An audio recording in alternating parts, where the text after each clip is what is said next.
This is the story of the insanely tumultuous love life of the pre-Raphaelite leader Dante Gabriel Rossetti. But it is also a story of the women who loved him and the lives they led. Fair warning, the story includes things so scandalous, surreal, and shocking that it could challenge a Shonda Rhimes script.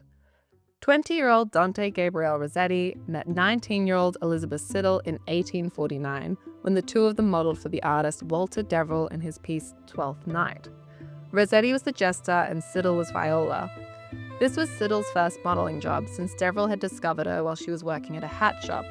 Deverell described Siddal as magnificently tall, with a lovely figure and a face of the most delicate and finished modelling.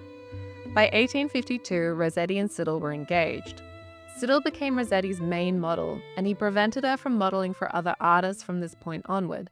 Rosetti had also taken Siddal on as a student, and she signed her first artwork, a drawing titled The Lady of Shalott, in 1853.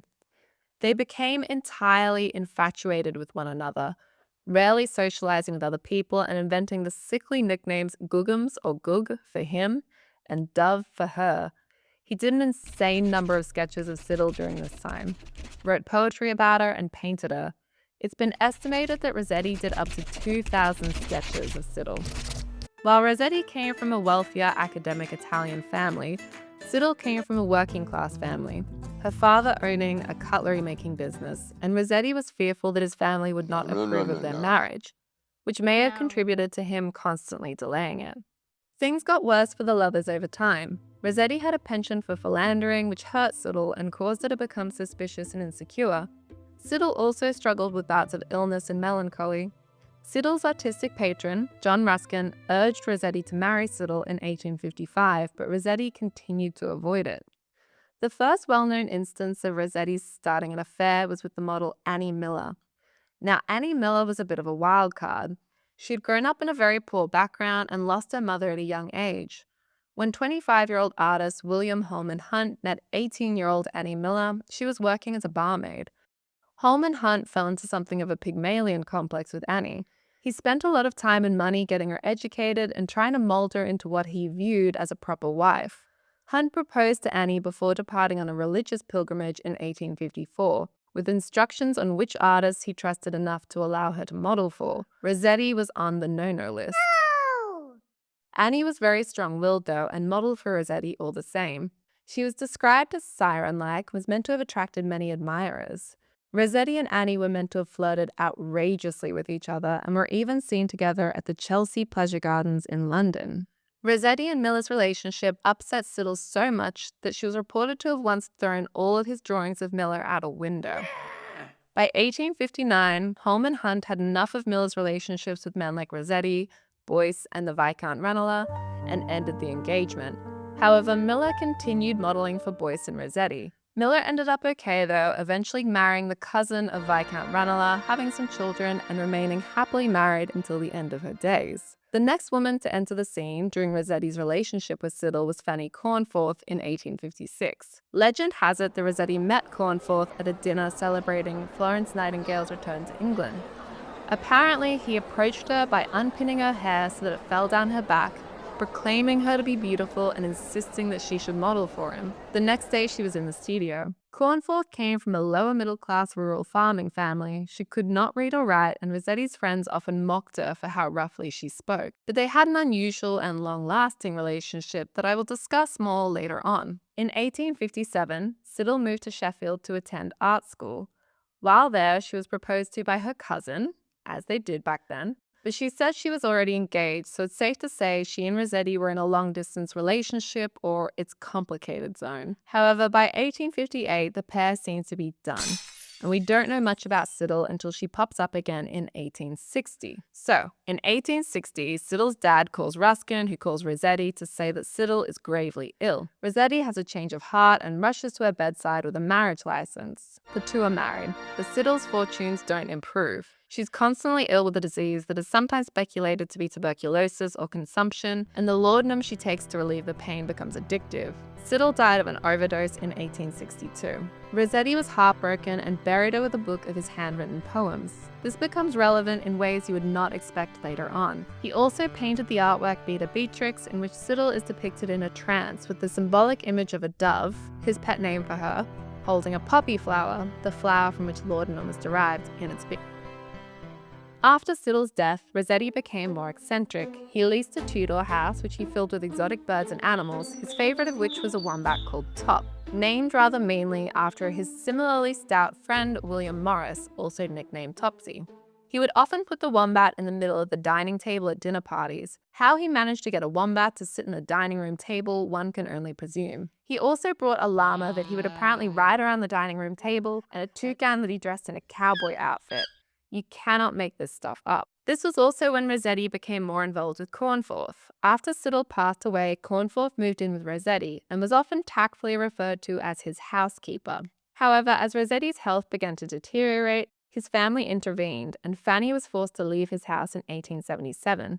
Rosetti continued to support her financially though, paying for an apartment nearby and gifting her with numerous paintings that she could sell to support herself. Their relationship was unconventional. They seem to have been unmistakably romantic, but unusually bohemian, as both of them pursued other relationships during the 20 years they were acquainted with one another. Fanny married twice, and Rosetti had a passionate love affair with a woman known as Jane Burden, who I'll discuss more later. They also had an unusual way of teasing each other about their mutual weight gain over the years, with Rosetti calling Cornforth "my dear elephant" and even sketching cartoons of elephants on his notes to her. He called himself "your old rhinoceros."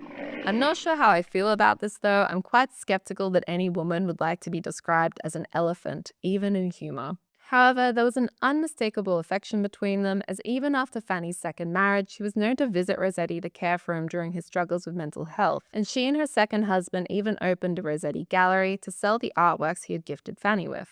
Now we get to Jane. So Jane was Rosetti's last known love. She was, unsurprisingly, from a poor background and was discovered as a model by Rosetti and the artist Edward Burne-Jones in 1857 at a performance she attended with her sister. She modeled primarily for Rosetti at this time, but also for Edward Burne-Jones and later for William Morris. Jane became engaged to Morris in 1859, though by her own admission she was never in love with him. It is likely the marriage was motivated on Jane's behalf by the need for financial stability. Jane is another example of something akin to a Pygmalion complex existing between the artists of the Pre-Raphaelite movement and their models. Jane, as mentioned, was from a poor background, and her husband provided her with the education considered befitting a gentleman's wife, as well as teaching her to speak in a refined manner. In fact, Jane was known to ride a George Bernard Shaw and is often thought to be the inspiration for the character of Eliza Doolittle in his play Pygmalion, later adapted to the musical My Fair Lady. What's your name?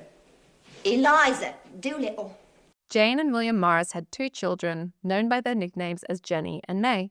Rosetti's relationship with Jane is said to have become romantic in the late 1860s, and Rosetti became jealous and resentful of Morris.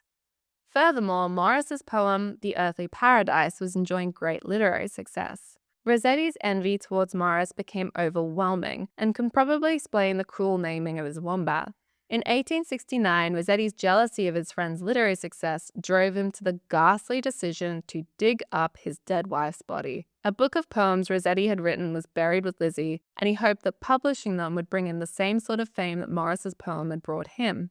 In the dead of night, Rosetti's agent, Charles Augustus Howell, in the presence of a lawyer and a doctor, exhumed Lizzie's body and extracted the book of poems from the hair Rosetti had wrapped around them. This was all done in secret, as Rosetti knew how the action of desecrating his dead wife's gravesite would reflect on him. Dreadful. Much to Rosetti's dismay, though, the book of poems, once published, received damning reviews. William Morris, conversely, was extremely gracious about the affair between his wife and Rosetti. In the summer of 1871, William Morris took out a joint tenancy agreement with Rosetti and then departed for Iceland, leaving Rosetti and Jane to spend the summer together at the manor. However, things continued to go downhill for Rosetti.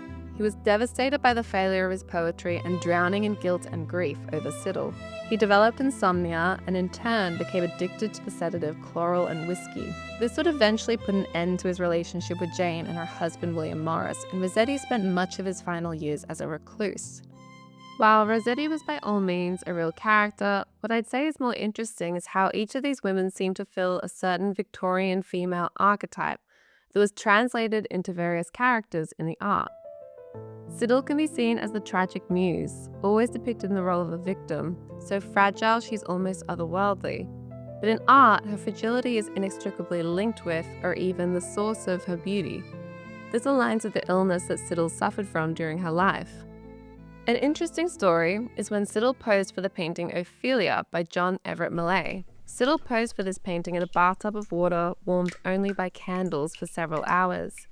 As a result, she developed pneumonia, and Siddal's father had to hustle Millais to cover the medical bills.